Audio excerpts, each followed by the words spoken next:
بسم اللہ الرحمن الرحیم۔ بسم اللہ الرحمن الرحیم۔ السلام علیکم ورحمۃ اللہ وبرکاتہ۔ عزیز طلبہ، آج الفوز الکبیر فی اصول التفسیر کا سبق نمبر 148 ہے، اور اس سبق کے اندر ہم نظم قرآنی کے دو اسلوب کا بیان پڑھیں گے۔ فجاءت طائفة من الكلام على منهج خطب الخطباء وأمثال الحكماء، ولعلك قد سمعت مسامرة النساء المروية عن سيدتنا عائشة رضي الله تعالى عنها، وفهمت قوافيها، ووقع الكلام في بعض الصور على منهج رسائل العرب بدون رعاية شيء مثل محاورة الناس، إلا انه یختم کل کلام بشیء یکون مبنیا علی الاختتام۔ اس کا ترجمہ یہ ہے کہ چنانچہ کلام کا ایک حصہ مقررین کی تقریروں اور ارباب نکات کی تحریروں کے طرز پر واقع ہوا ہے، یعنی بات کی تہ تک پہنچنے والے جو عقلاء ہیں ان کی تحریروں کے طرز پر واقع ہوا ہے۔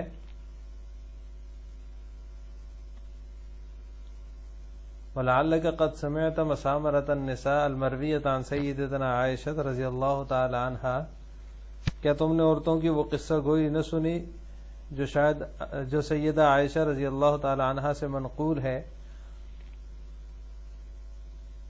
تو اس کے قوافی میں غور کر لو۔ وَوَقَعَ الْكَلَامُ فِي بَعْضِ الصُّوَرِ عَلَى مَنْهَجِ رَسَائِل، اور بعض صورتوں میں کلام مکتوبات عرب کے طرز پر بدون رعایت شیئن، بغیر کسی چیز کی رعایت کے واقع ہوا ہے۔ مثل محاورت الناس، لوگوں کی ایک دوسرے کے ساتھ باہمی گفتگو یا محاورے کی طرح۔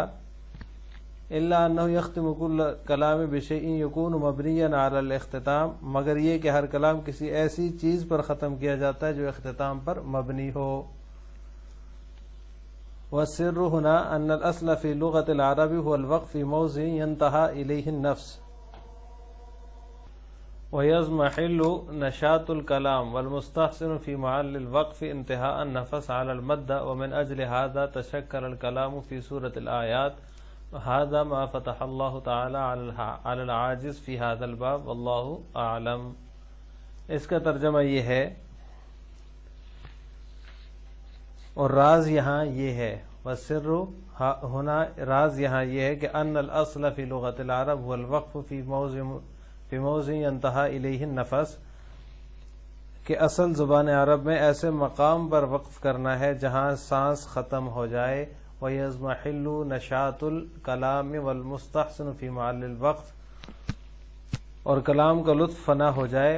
وَالْمُسْتَحْسِنُ فِي مَحَلِّ الْوَقْفِ انتہاء النَّفَسِ عَلَى الْمَدَّ، اور محل وقف میں مستحسن مدہ پر سانس کا ختم ہونا ہے۔ ومن اجل هذا تشکل الکلام فی سورۃ الآیات، آیات کی جو موجودہ صورت ہے اس کے ظہور کی وجہ یہی ہے۔ هذا ما فتح اللہ تعالی علی العاجز فی هذا الباب، واللہ اعلم، اور یہی وہ رموز ہیں جن کو اللہ تعالیٰ نے فقیر پر منکشف فرمایا، واللہ اعلم بالصواب۔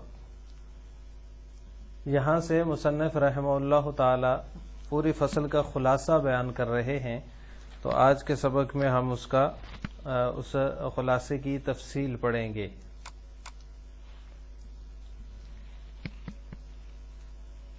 نظم قرآنی کے دو اسلوب ہیں۔ پہلا اسلوب موضوع مقفع، جس میں فواصل اور اوزان اور آیات کے طول و قصر میں تناسب ملحوظ ہے، یعنی ایک اسلوب تو وہ ہے جو موضوع اور مقفع ہے، جس میں وزن کا، فاصلے کا، آیات کے طول اور قصر کا، لمبا چھوٹا ہونے کا جو تناسب ہے اس کا لحاظ کیا گیا ہے۔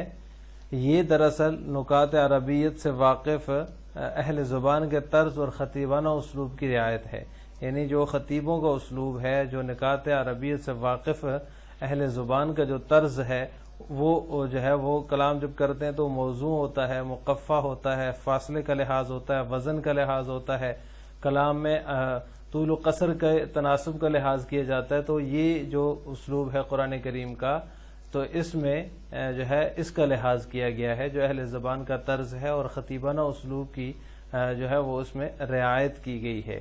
جیسے کہ اس کی مثال حدیث ام زرع ہے، اس کے اندر اوزان اور قوافی کی بھرپور رعایت رکھی گئی ہے.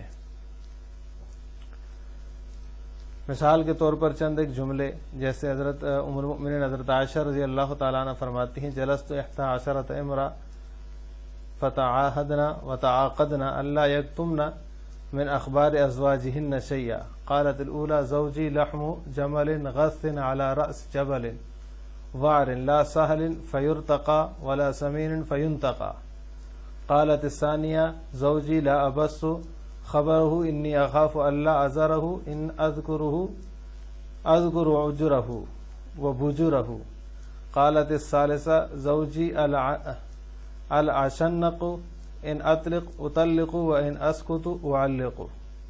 اب دیکھیں اس میں ایک موضوع اور مقفع کلام ہے، ہر چیز کا وزن کا اور طول و قصر کا لحاظ اس میں رکھا گیا ہے. یہ مسلم اور بخاری کی روایت ہے، اس کے اندر پورا اس کا لحاظ رکھا گیا ہے. تو کلام ربانی جو ہے اللہ تعالیٰ کا کلام قرآن کریم، اس میں بھی ایک اسلوب اس میں یہ ہے جس طرح عام جو ہے وہ اہل زبان کا طرز ہوتا ہے اور خطیبانہ اسلوب ہوتا ہے، اس کی رعایت رکھی گئی ہے. تو اس کی مثال یہ حدیث ام زرع ہے جس کے چند ٹکڑے میں نے آپ کے سامنے پڑھے ہیں.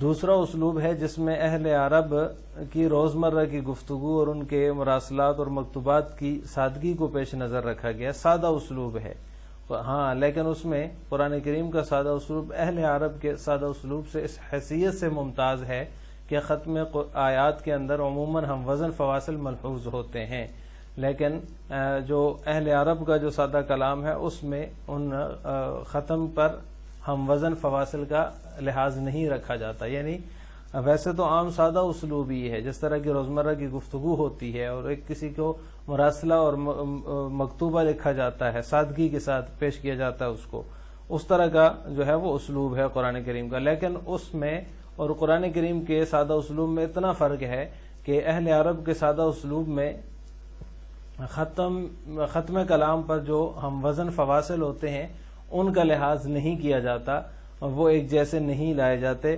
بلکہ جو ہے وہ کسی بھی طرح اس کو ختم کر دیا جاتا ہے. لیکن قرآن کریم نے اس کا خیال رکھا ہے. تو اس حیثیت سے یہ دوسرا جو اسلوب ہے سادہ اسلوب، یہ اہل عرب کے سادہ اسلوب سے ممتاز ہے. اس کے اندر ہم وزن فواصل کا لحاظ رکھا گیا ہے.